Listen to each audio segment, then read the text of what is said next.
നമസ്കാരം. ആലപ്പാട് സമരം ചെയ്യുന്നവരെ അവഹേളിച്ചുകൊണ്ട് രംഗത്തെത്തിയ ഇ.പി. ജയരാജൻ മന്ത്രിക്കെതിരെ ഇപ്പോൾ പ്രതിപക്ഷ നേതാവ് രമേശ് ചെന്നിത്തല രംഗത്തെത്തിയിരിക്കുകയാണ്. സമരം ചെയ്യുന്നവരെ ഇത്തരത്തിൽ അവഹേളിക്കരുത്, അവരെ അധിക്ഷേപിക്കരുത്, ജനങ്ങളുടെ പ്രശ്നങ്ങൾ മനസ്സിലാക്കി പരിഹാരം കാണുകയാണ് ഒരു മികച്ച ജനപ്രതിനിധി ചെയ്യേണ്ടത്. അത്തരത്തിൽ സമരത്തെ അടച്ചാക്ഷേപിക്കുന്നത് ശരിയല്ല എന്ന രീതിയിലാണ് അദ്ദേഹം പറഞ്ഞിരിക്കുന്നത്. താൻ നാളെ ആലപ്പാട് എത്തി സന്ദർശനം നടത്തി അവിടെയുള്ള സമരം ചെയ്യുന്നവരോട് നേരിട്ട് തന്നെ കാര്യങ്ങൾ മനസ്സിലാക്കും.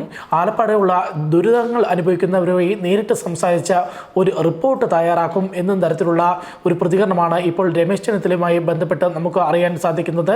നേരത്തെ മന്ത്രി ഇ.പി. ജയരാജൻ മാധ്യമങ്ങളെ കാണുന്ന ഘട്ടത്തിലായിരുന്നു ആലപ്പാടുള്ള ജനതയെ അവഹേളിച്ചുകൊണ്ട്, ഒപ്പം തന്നെ സമരം ചെയ്യുന്നവരെ അവഹേളിച്ചുകൊണ്ട് രംഗത്തെത്തിയത്. സമരം ചെയ്യുന്നവരെല്ലാം തന്നെ മലപ്പുറത്തുകാരാണെന്നും ഒപ്പം തന്നെ അദ്ദേഹം പറഞ്ഞത്, ഒരു കൊടിയും രണ്ട് ആളുകളും ഉണ്ടെങ്കിൽ എവിടെയും ആർക്കും സമരം ചെയ്യാം എന്ന തരത്തിലേക്കുള്ള ഒരു അവഹേളനവും സമരക്കാർക്കെതിരെ നടത്തുന്ന രീതിയുണ്ടായി. അവിടെ ചാനൽ ചർച്ചകളിലൂടെ മാത്രമാണ് താൻ അവിടെ ഒരു സമരം നടക്കുന്നുണ്ട് എന്ന രീതിയിൽ അറിഞ്ഞത്. എന്താണ് സമരക്കാരുടെ ആവശ്യം എന്നുള്ളത് ഇപ്പോഴും സർക്കാരിൻ്റെ മുന്നിൽ എത്തിയിട്ടില്ല.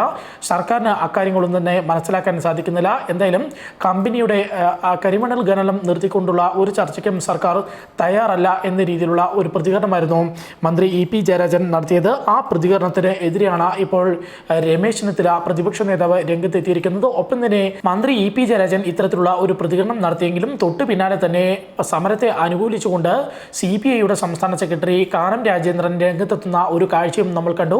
കാനം രാജേന്ദ്രൻ അവിടുത്തെ സമരത്തെ അനുകൂലിച്ചുകൊണ്ട് രംഗത്തെത്തിക്കൊണ്ട് അദ്ദേഹം പറഞ്ഞ കാര്യം, സമരം ചെയ്യുന്നത് ജനകീയ സമരങ്ങളെ എല്ലാം തന്നെ CPI സ്വീകരിക്കുന്നുവെന്നെങ്കിലും ആ സമരത്തിന് എല്ലാം തന്നെ പിന്തുണ നൽകും എന്ന തരത്തിലുള്ള ഒരു പ്രതികരണമായിരുന്നു അദ്ദേഹത്തിൻ്റെ ഭാഗത്തുനിന്നുണ്ടായത്. ചിലപ്പോൾ CPIയുടെ നേതൃത്വം നാളെ അവിടെ ചെല്ലാനുള്ള ഒരു സാധ്യതയും ഉണ്ടെന്നാണ് നമുക്ക് ഈ ഘട്ടത്തിൽ മനസ്സിലാക്കാൻ സാധിക്കുന്നത്. AYFിൻ്റെ നേതൃത്വം നേരത്തെ എത്തി അവിടെ എല്ലാ സഹകരണങ്ങളും സമരസമിതിക്ക് ചെയ്തു കൊടുക്കുന്ന കാഴ്ചകൾ നമ്മൾ കണ്ടതാണ്. AYFിൻ്റെ സംസ്ഥാന നേതാക്കൾ അടക്കം തന്നെ സമരരംഗത്ത് സമരത്തെ അനുകൂലിച്ചുകൊണ്ട് അവിടെ സജീവമായിട്ടുണ്ട്.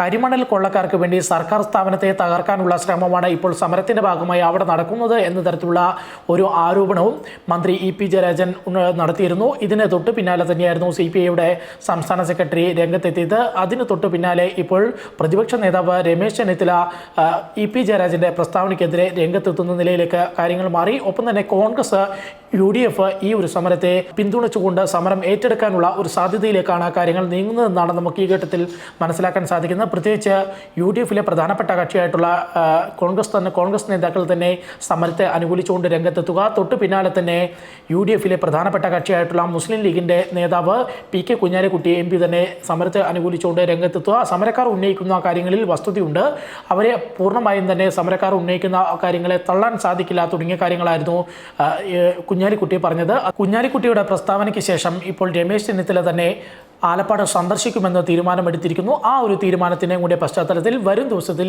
ഇത് UDF അല്ലെങ്കിൽ കോൺഗ്രസ് സമരമായി ആലപ്പാടത്തെ സമരം UDFിൻ്റെ സമരം എന്ന രീതിയിൽ ഏറ്റെടുക്കാനുള്ള സാധ്യതയിലേക്കാണ് കാര്യങ്ങൾ നീങ്ങുന്നത് എന്നാണ് ഈ ഘട്ടത്തിൽ നമുക്ക് നിരീക്ഷിക്കാനാകുന്നത്.